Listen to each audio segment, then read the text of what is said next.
फिर से तैयार है। एक पूरी उत्सव श्रृंखला और इन उत्सवों के केंद्र में है प्रभु श्री राम। श्री राम ही है जिनके वनवास से लौटने पर हमने अपना सबसे बड़ा उत्सव शुरू किया था। मर्यादा पुरुषोत्तम श्री राम फिर लौट रहे हैं अपनी जन्मभूमि अयोध्या में, और हम एक बार फिर से उसी धरा पर उत्सव मना रहे हैं। किसी भी समाज या राष्ट्र में आदर्श शासन के मानक के रूप में राम राज्य को माना जा सकता है। यही कारण है कि गांधी जी ने स्वतंत्रता के बाद राम राज्य की परिकल्पना की थी। गोस्वामी तुलसीदास राम राज्य की चर्चा करते हुए लिखते हैं, सब कर करहि परस्पर प्रीति, चलहि सुधरम नीरत श्रुति नीति। लोकतंत्र के मूल में भी यही भावना रही है।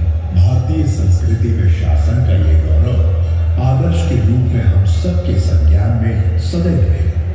ये उत्सव राम कथा के मूल और प्रेरक तत्वों को रेखांकित करने और उसकी ओर ध्यान आकृष्ट करने का एक प्रयास है। माननीय राष्ट्रपति श्री रामनाथ कोविंद जी और माननीय प्रधानमंत्री श्री नरेंद्र मोदी जी की प्रेरणा, माननीय राज्यपाल श्रीमती आनंदीबेन पटेल एवं माननीय मुख्यमंत्री योगी आदित्यनाथ जी के संरक्षण और मार्गदर्शन में रामायण कॉन्क्लेव अयोध्या से आरंभ होकर प्रदेश के अनेक महत्वपूर्ण नगरों से होता हुआ प्रभु श्री राम की नगरी अयोध्या में 1 नवंबर को संपन्न होगा।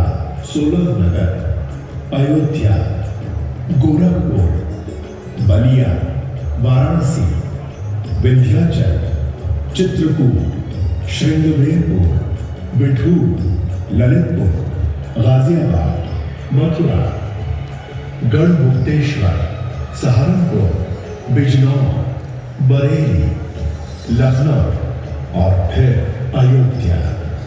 65 दिनों तक चलने वाला आयोजन रामायण कॉन्क्लेव में राम कथा पर आधारित वैचारिक संवाद, रामायण के विभिन्न प्रसंगों पर आधारित गायन, वादन एवं नृत्य की आकर्षक प्रस्तुतियां की जाएगी। रामायण कॉन्क्लेव वो गुलदस्ता है जहां साहित्य, कला, संगीत एवं अन्य प्रदर्शन माध्यमों से उत्तर प्रदेश की कला एवं संस्कृति के संरक्षण संवर्धन के साथ साथ सामाजिक समरसता का संवाहक होगा, जिससे राम राज्य की परिकल्पना में हम जल्द ही जुट सकें। जय श्री राम, जय श्री राम, जय श्री राम। श्रद्धेय अटल जी की कुछ पंक्तियां हैं।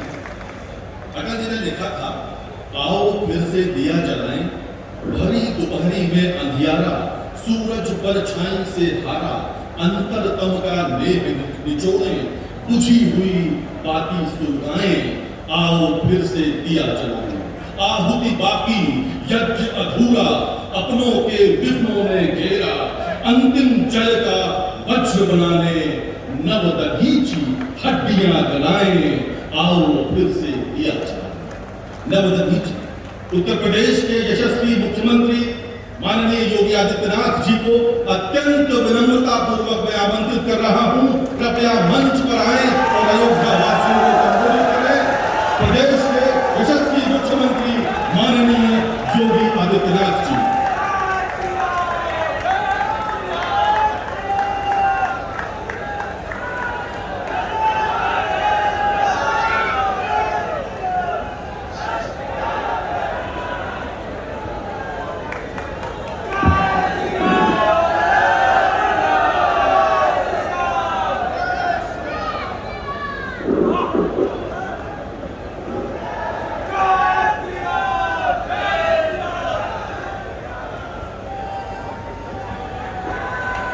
अवधपुरी प्रभु आमद जानी,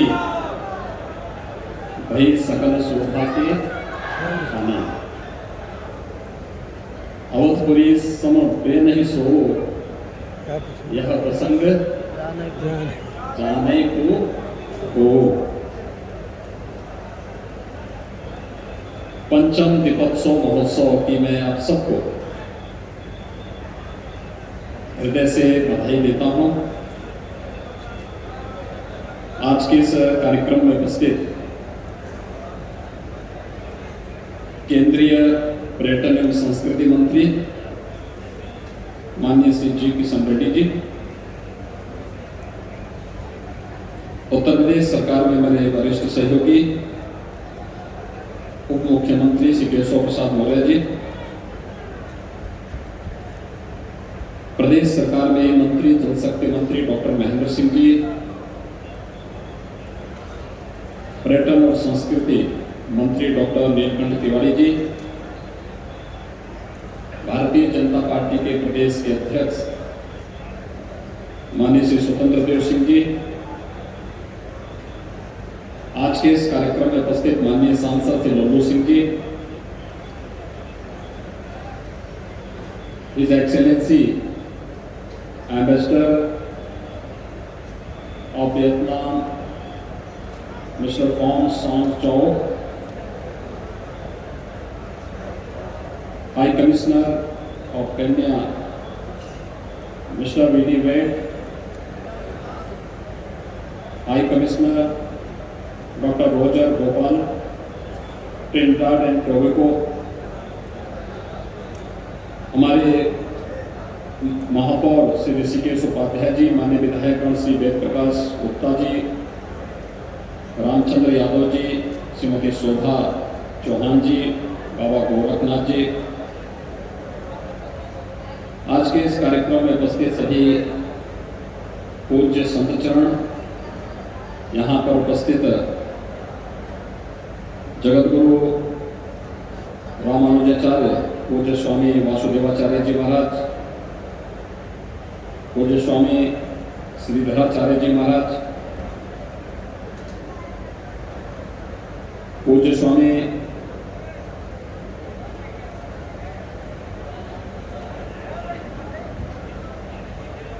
राघवाचार्य जी महाराज,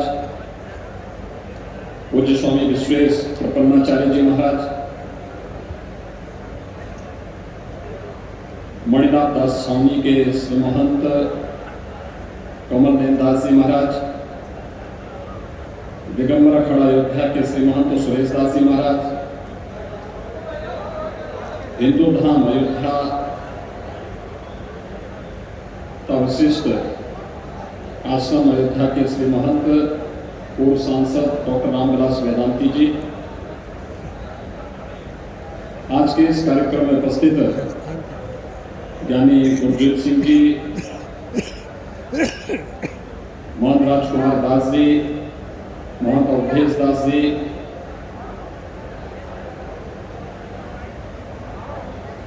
सभी पूज्य संत चरण और अयोध्या के से जुड़े हुए सभी उपस्थित भाइयों बहनों, मैं आप सबको और पूरे प्रदेशवासियों को देश और दुनिया में जहां कहीं भी आज का यह पावन आयोजन लोग देख पा रहे हैं, सुन पा रहे हैं, उन सभी को मैं पंचम दीपोत्सव महोत्सव की हृदय से बधाई देता हूं, उन सब का अभिनंदन करता हूं और आप सबका मैं स्वागत भी करता हूं। ये हम सब के लिए सौभाग्य का अवसर है। 2017 में प्रदेश सरकार ने मर्यादा पुरुषोत्तम भगवान श्री राम के पावन स्थली में दीपोत्सव के इस कार्यक्रम को आगे बढ़ाया। देश के यशस्वी प्रधानमंत्री जी की प्रेरणा थी, पूज्य संतों का सहयोग था, जनप्रतिनिधियों की सक्रिय सहभागिता थी और पूरी सरकार लगी थी, पूरा प्रशासनिक तंत्र लगा था, यहाँ की शिक्षण प्रशिक्षण संस्थाएं लगी थी और देखते देखते यह आयोजन अपने आप में दुनिया का एक विशिष्ट आयोजन बन गया। वास्तव में प्रकाश पर्व दीपावली जिसे पूरा देश दीपावली के रूप में मनाता है, अयोध्या की देन है। मर्यादा पुरुषोत्तम भगवान श्री राम के 14 वर्ष के वनवास के बाद अयोध्या आगमन की स्मृति में पूरा भरतखंड इस आयोजन के साथ जुड़ता है। लेकिन 5 वर्ष पहले जब अयोध्या के बारे में दीपोत्सव की चर्चा सामने आई थी, अयोध्या में ही आज के दिन पर यह आयोजन नहीं हो रहा था। तब हमारी सरकार ने तय किया कि नहीं, अगर अयोध्या को उसकी पहचान दिलानी है तो प्रभु राम के आगमन पर अयोध्या राम राज्य की ओर गया था, भारत राम राज्य की ओर गया था, और एक बार फिर से दीपोत्सव के माध्यम से वे सभी कार्य सफल होंगे। और आज उसका परिणाम है कि पंचम दीपोत्सव के आयोजन के साथ जुड़ते हुए आज यहाँ पर केंद्रीय मंत्री भी बैठे हैं, 3 देशों के माननीय राजदूत और उच्चायुक्त भी बैठे हैं, पूज्य संतजन भी हैं, जनप्रतिनिधि भी हैं, जनता जनार्दन भी भारी संख्या में आई है। और जितनी जनता जनार्दन यहाँ पर आई है, इससे 10 गुना दीप उत्सव के आयोजन स्थल पर राम जी की बेड़ी में एकत्र है। यानी अपने आप में एक उत्सव। और ये केवल यहीं पर नहीं, आज लखनऊ में भी, आगरा में भी, काशी में भी, प्रयाग में भी, चित्रकूट में भी, गोरखपुर में भी, नैमिषारण्य में भी, हर एक जगह, हर एक मंदिर में इस उत्सव को जोड़ करके जिस भव्यता के साथ आगे बढ़ाने का कार्य हुआ है, आज उसका परिणाम है कि आपकी भावनाओं ने किस तेजी के साथ देश की तस्वीर को बदला है, कि आपकी भावनाएं सफल हुई, प्रभु तक आपकी आवाज पहुंची, और अयोध्या में मर्यादा पुरुषोत्तम भगवान श्री राम के भव्य मंदिर के निर्माण कार्य का शुभारंभ भी आदरणीय प्रधानमंत्री जी के कर कमलों से 5 अगस्त 2020 को प्रारंभ हो चुका है। भाइयों बहनों, जब मैं 2017 को पहले दीपोत्सव में हम लोग आए थे, मैं तब देख रहा था सामने नौजवान एक ही बात कहता था, एक ही नारा गूंज रहा था उस दिन। मुझे याद है 2017 में भी, 2018 में भी, 2019 में भी एक ही नारा गूंज रहा था कि योगी जी एक काम करो, मंदिर का क्या नारा था? आप अपना नारा भूल गए, लेकिन मैं आपका नारा नहीं भूला हूं। एक ही बात आपकी निकलती थी कि योगी जी एक काम करो, मंदिर का। और भाइयों बहनों, आप अपना नारा भूल गए, लेकिन हम अपना काम भूले नहीं। मैं तब भी कहता था कि मंदिर निर्माण के लिए आधारशिला तैयार की जा रही है।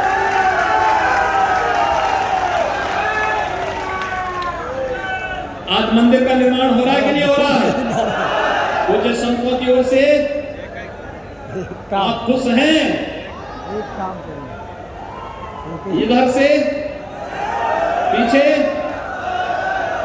सभी लोग इस बात से खुश हैं कि मंदिर का निर्माण हो रहा है भव्यता के साथ, क्योंकि माननीय दिनेश जी भी इस कार्यक्रम के साथ जुड़े हैं, जो राम जन्मभूमि आंदोलन में पहले दिन से जुड़े थे। वे आज भी इस कार्यक्रम में हैं। विश्व हिंदू परिषद के क्षेत्रीय संगठन मंत्री भी इस कार्यक्रम के साथ यहां पर जुड़े हुए हैं।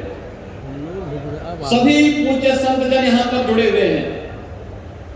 उनमें से बहुत सारे लोग इस बात के साक्षी होंगे, आज से ठीक 31 वर्ष पहले आज के दिन अयोध्या में क्या हो रहा था।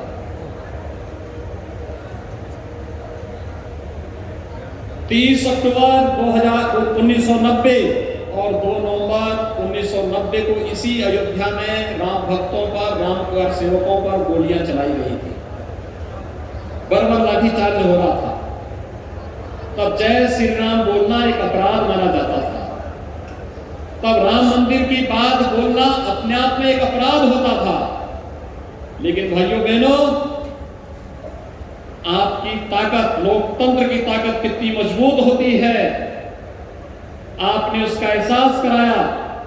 और उस ताकत का एहसास है जो कल तक राम भक्तों पर आज से 31 वर्ष पहले गोलियां चला रहे थे, आज आपकी ताकत के सामने झुके हैं। अब लगता है कि अगर कुछ और वर्ष आप इसी प्रकार से ले चले तो अगली कार सेवा के लिए वे और उनकी पूरी खानदान लाइन पर खड़े होते हुए दिखाई देंगे। आप देखना, अगली कार सेवा जब होगी तब गोली नहीं चलेगी, तब राम भक्तों पर, कृष्ण भक्तों पर पुष्पों की वर्षा होगी। और यही लोकतंत्र की ताकत है, क्योंकि राम ने सबको जोड़ा। यही तो राम की ताकत है। और निषाद राज को भी गले से लगाते हैं, माता सबरी के जूठे बेर भी खाते हैं, वनवासियों को, वानरों को, भालुओं को, सबको एक साथ जोड़ करके न केवल आर्याव्रत की ज्ञान परंपरा की रक्षा करते हैं, संपूर्ण आर्याव्रत की रक्षा का दृढ़ संकल्प के साथ आगे बढ़ा करके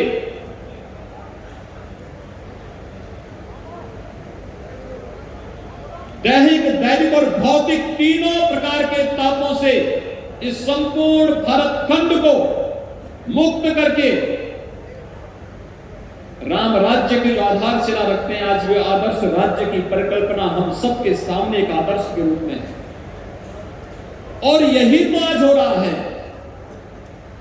आपने इस बात को देखा होगा, विगत 7.5 वर्षों के दौरान प्रधानमंत्री मोदी जी के नेतृत्व में सबको आवास, कोई भेद नहीं, हर जरूरतमंद को आवास मिलेगा, हर जरूरतमंद को, हर गरीब के घर में व्यक्तिगत शौचालय बनेगा, हर एक के घर में प्रधानमंत्री सौभाग्य योजना में बिजली के कनेक्शन फ्री में मिलेंगे, रसोई गैस का सिलेंडर उज्ज्वला योजना में फ्री में मिलेगा, स्वास्थ्य की सुविधा के लिए 5 लाख रुपए का सालाना स्वास्थ्य बीमा का कवर हर गरीब को मिलेगा। और तो और हम यह पंचम दीपोत्सव ऐसे समय में मना रहे हैं जब भाइयों बहनों पूरा देश और पूरी दुनिया कोरोना महामारी से पूरी तरह त्रस्त है। विगत 1.5 वर्ष किस तरीके से बीते हैं हर व्यक्ति जान सकता है। यानी लगभग 1.5 वर्ष से अधिक समय हो चुका है कोरोना महामारी से पूरी दुनिया के अंदर जिस प्रकार की स्थितियां हैं, और उसमें भी भारत के अंदर तमाम अवरोधों के बावजूद, नकारात्मक ताकतों के बावजूद प्रधानमंत्री मोदी जी के नेतृत्व में, उनके मार्गदर्शन में फ्री में टेस्ट, फ्री में उपचार, फ्री में राशन की व्यवस्था सभी गरीबों को, और भाइयों बहनों कोरोना से बचाव के लिए फ्री में वैक्सीन, और सबको वैक्सीन भी प्रधानमंत्री मोदी जी ने पूरे देश को दिया है। ये अपने आप में राम राज्य की उस परिकल्पना को साकार करता है जिसको लेकर के हम वर्षों से तमन्ना कर रहे थे, और इसीलिए अंतःकरण से हम जुड़े हुए हैं अयोध्या में प्रभु राम के 14 वर्ष के वनवास के आगमन के साथ। और मैं और हमारा पूरा कैबिनेट उस अवसर पर अयोध्या में रहता है, और आज भी हम अभिभूत हैं कि हमें 5वीं बार भी अयोध्या के अंदर भगवान राम की अगुवाई करने, उनके राज्याभिषेक करने का सौभाग्य अयोध्या वासियों ने भी दिया, आप सब ने दिया, और प्रभु की कृपा हम सब पर बनी रहे। इस विषय आज के इस दीपोत्सव कार्यक्रम के साथ हम सब यहाँ पर जुड़ते हुए मुझे बहुत अपार प्रसन्नता की अनुभूति हो रही है। मैं इस अवसर पर अभिनंदन कर रहा हूं अपने केंद्रीय मंत्री श्री जी किशन रेड्डी जी का। 3 देशों के राजदूत और उच्चायुक्त यहाँ पर आए हैं, उनका भी मैं इस अवसर पर अभिनंदन करता हूं कि उन लोगों ने आज के इस कार्यक्रम में पूज्य संतों के सानिध्य में इस भव्यता का एहसास किया है, और इस कार्यक्रम के साथ जुड़ करके आपके साथ भारतीय संस्कृति के साथ अपनत्व तो जोड़ करके, क्योंकि हमारे जो उच्चायुक्ताएं हैं भाइयों बहनों प्रत्यक्ष से अप्रत्यक्ष रूप से भारतीय संस्कृति और परंपरा के प्रति इनके मन में, अंतःकरण में एक सम्मान का भाव है, और इन सभी देशों के प्रति भारत के जो सांस्कृतिक संबंध हैं उन संबंधों को सुदृढ़ता प्रदान करने की दृष्टि से हमारे सभी मान्य राजदूत यहाँ पर आज पूज्य संतों के सानिध्य में इस कार्यक्रम के साथ जुड़ते हुए यहाँ पर आए हैं। और इसलिए भाइयों बहनों अयोध्या अब एक नई सांस्कृतिक नगरी के रूप में दुनिया के अंदर छानी चाहिए। अयोध्या में भगवान राम के भव्य मंदिर के निर्माण के मार्ग में कोई बाधा नहीं, दुनिया की कोई ताकत अयोध्या में 2023 तक भगवान राम के भव्य मंदिर के निर्माण को रोक नहीं सकती है। ये तो हर व्यक्ति जानता है, क्योंकि मोदी जी के आने के साथ देश के अंदर एक बात और चली है कि मोदी है तो मुमकिन है। हर एक बाधा एक एक करके छंटती गई। आज अयोध्या में भगवान राम के भव्य मंदिर के निर्माण का कार्य चल रहा है। काशी में बाबा विश्वनाथ के मंदिर में व्यापक रूप से आपने परिवर्तन होते हुए देखा होगा। आप मां विंध्यवासिनी धाम में जाएंगे, वहां पर भी एक नए सिरे से मां विंध्यवासिनी का धाम एक नई शोभा के साथ, सुंदरीकरण की नई योजना के साथ आगे बढ़ रहा है। आप नेमिस में जाएंगे, नेमिस में भी इसी प्रकार की स्थिति देखने को मिलेगी।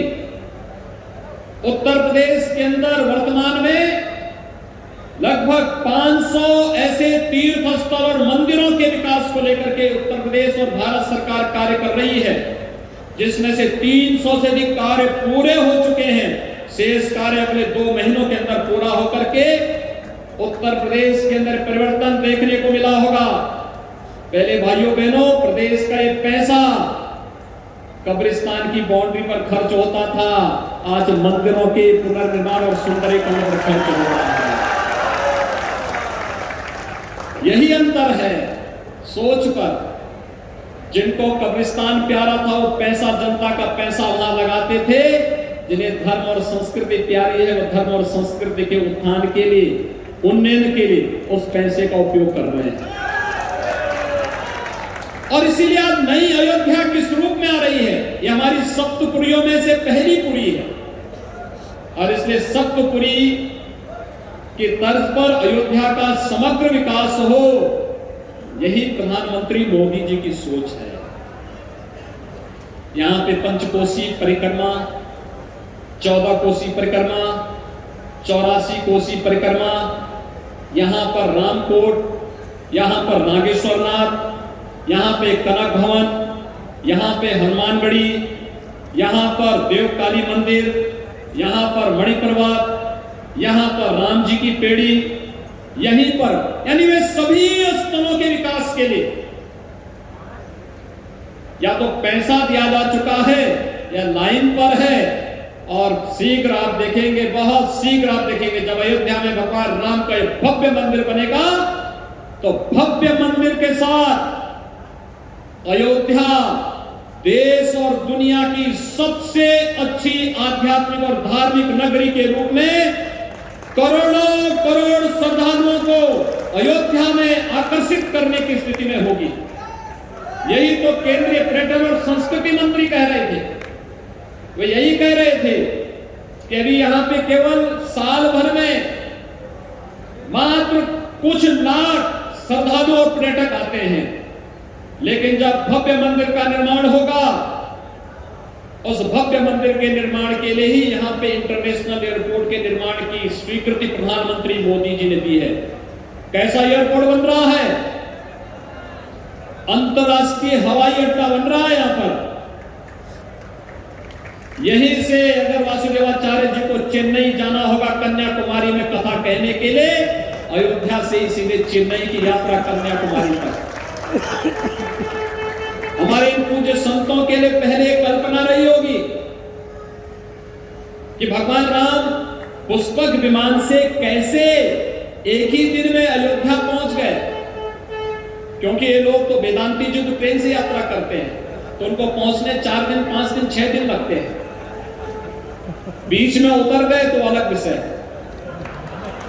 लेकिन पहले पहुंचने में इतना ही समय लगता था। लेकिन जब अंतरराष्ट्रीय हवाई अड्डा अयोध्या में बनेगा तो पूज्य संतों को कथा प्रवचन करने के लिए और अयोध्या के नौजवानों को नौकरी और अपनी प्रतिभा को दिखाने के लिए देश और दुनिया में किसी भी कोने में पहुंचने में कुछ ही घंटे लगेंगे, वे वहां पहुंच जाएंगे। यानी आज आज अयोध्या केवल त्रेता युग की दीपावली का ही साक्षी नहीं बन रहा है, त्रेता युग के विकास का भी साक्षी बन रहा है।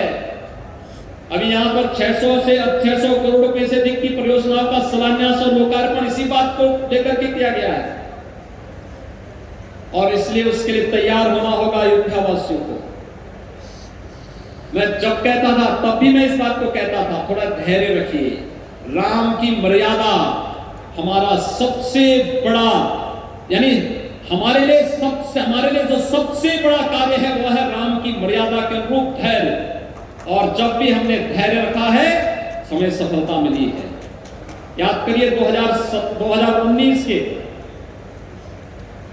कार्यक्रम में भी मैंने यही अनुरोध किया था, धैर्य के साथ इंतजार करिए, अयोध्या में वह सब होगा जो आपकी भावनाएं हैं। और 9 नवंबर 2019 को से राम जन्मभूमि का फैसला माननीय उच्चतम न्यायालय ने राम भक्तों के पक्ष में किया। भाइयों बहनों, ये राम की मर्यादा है, यही तो राम की मर्यादा है, और राम की मर्यादा सबको जोड़ने की है। हमने तो सबको जोड़ने की बात कही है, लेकिन याद रखना छद्मवेश में जो लोग आएंगे, पहले क्या बोलते थे, परिंदा भी पर नहीं मार सकता। 31 वर्ष पहले जो हुआ था वो मंजर कोई अयोध्या वासी और कोई राम भक्त कभी नहीं विस्मृत कर सकता।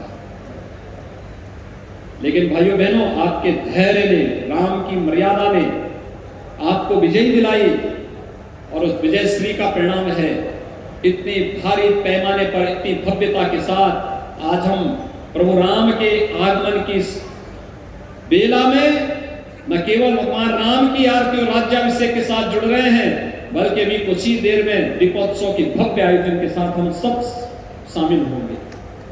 ये दीपोत्सव उत्साह का आयोजन है, ये दिव्यता का, भव्यता का, आनंद का एक क्षण हम सबके लिए है। और इसलिए भाइयों बहनों, हम सबको इस अवसर पर अयोध्या के विकास को एक नई ऊंचाइयों की ओर पहुंचाने की दिशा में आगे बढ़ना होगा। लेकिन जब हम पंचम दीपोत्सव के आयोजन के साथ जुड़े हैं, हम सबको इस बारे में देखना होगा ये दीपोत्सव का आयोजन कब हो रहा है। भाइयों बहनों, यह आयोजन तब हो रहा है जब कोरोना महामारी से देश और दुनिया पूरी तरह त्रस्त रहा है। हम सब आभारी हैं प्रधानमंत्री मोदी जी के, जिन्होंने कोरोना कालखंड में पूरे देश को एक अच्छी लीडरशिप दी, यशस्वी लीडरशिप दी, और लीडरशिप का परिणाम जरूरतमंद के हिसाब से हर एक व्यक्ति को उसकी आवश्यकता के अनुरूप चीजें दी। रोजगार की व्यवस्था भी दी, अन्न की योजना भी दी, आत्मनिर्भर भारत की परिकल्पना देकर के भारत को एक स्वावलंबी भारत, समर्थ भारत के रूप में आगे बढ़ाने की बात भी की। फ्री में वैक्सीन भी दी, सबको वैक्सीन देने की बात की जा रही है। और मैं आप सबसे अपील करूंगा, दीपावली का आयोजन कोरोना आपके उत्साह और आपकी आस्था के सामने परास्त हुआ है, लेकिन पूरी तरह समाप्त नहीं हुआ है। याद रखना, ये विदेशी आक्रांता पहले जब आते थे ना, ये हारते थे फिर आते थे। कोरोना भी कहीं ऐसा ना हो कि आपकी लापरवाही से फिर से आने का प्रयास करें। दीपावली को उत्साह के साथ मना लीजिए, लेकिन कल से 2 गज की दूरी और मास्क जरूरी है का पालन जरूर कर लीजिए। जिन लोगों ने अब तक वैक्सीन नहीं लिया, वैक्सीन जरूर लेंगे। मोदी जी ने सुरक्षा कवच के रूप में हर एक व्यक्ति को वैक्सीन दिया है, और 2020 में 7 महीना और 2021 में 8 महीने तक हर गरीब को फ्री में राशन दिया। 15 करोड़ लोग उत्तर प्रदेश में फ्री में राशन पाए हैं। और भाइयों बहनों, आज जब भगवान राम का राज्याभिषेक हो रहा है, तो हम भी क्यों लोगों को खाली होने दें? क्यों?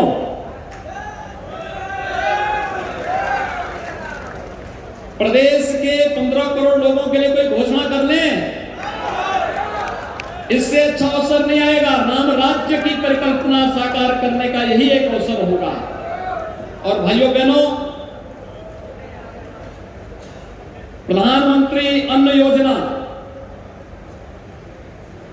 मई से लेकर के नवंबर तक प्रधानमंत्री मोदी जी प्रदेश के अंदर 15 करोड़ लोगों को और देश के अंदर 80 करोड़ लोगों को फ्री में राशन दे रहे हैं। ये योजना नवंबर तक है, लेकिन अभी कोरोना समाप्त नहीं हुआ और इसलिए राज्य सरकार ने तय किया है इस योजना को हम लोग होली तक लेकर के जाएंगे और होली तक लेकर के जाएंगे। इस योजना के अंतर्गत हमने कुछ और चीजें इसके साथ जोड़ी हैं। एक, अंत्योदय का जो कार्ड धारक है उन्हें हम 35 किलो राशन दिसंबर, जनवरी, फरवरी और मार्च में फ्री में देंगे हर अंत्योदय कार्ड धारक को।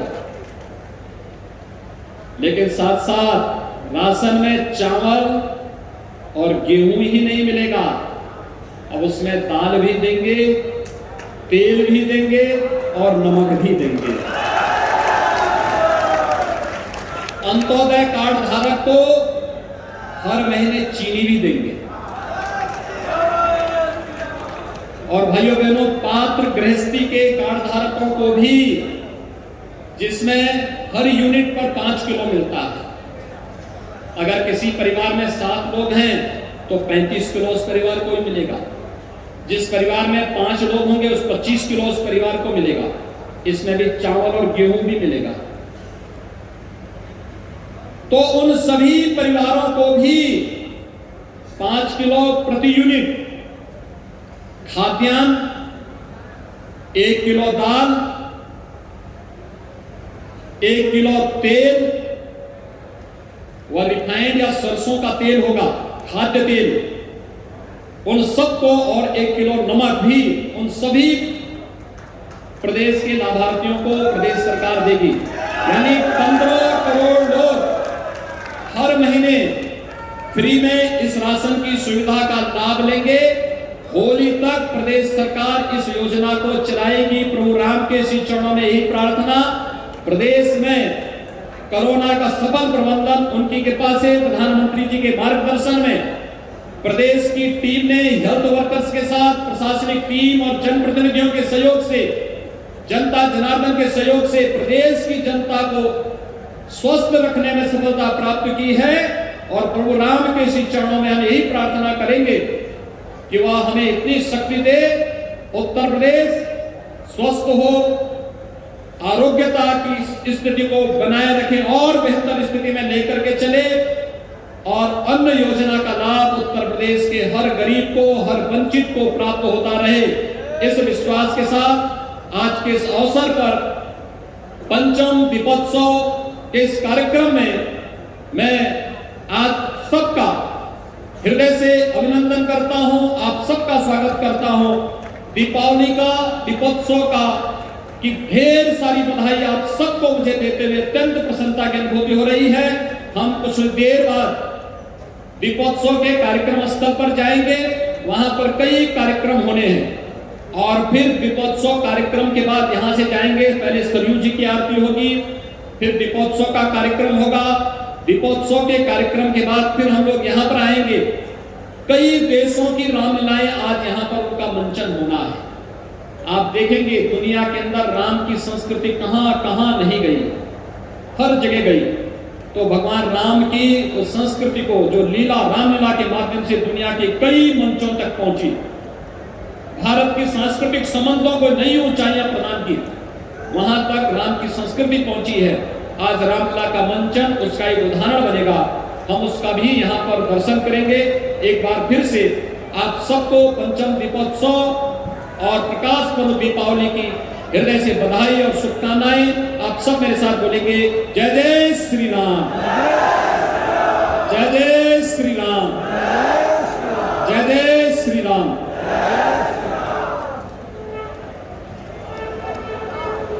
धन्यवाद माननीय मुख्यमंत्री महोदय आपको ओजस्वी वक्तव्य के लिए।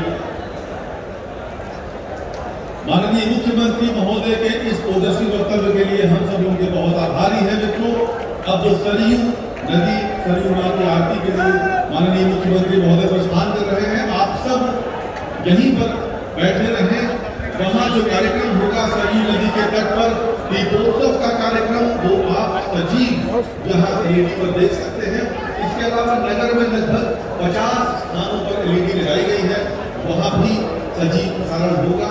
यदि आपके पास है तो ही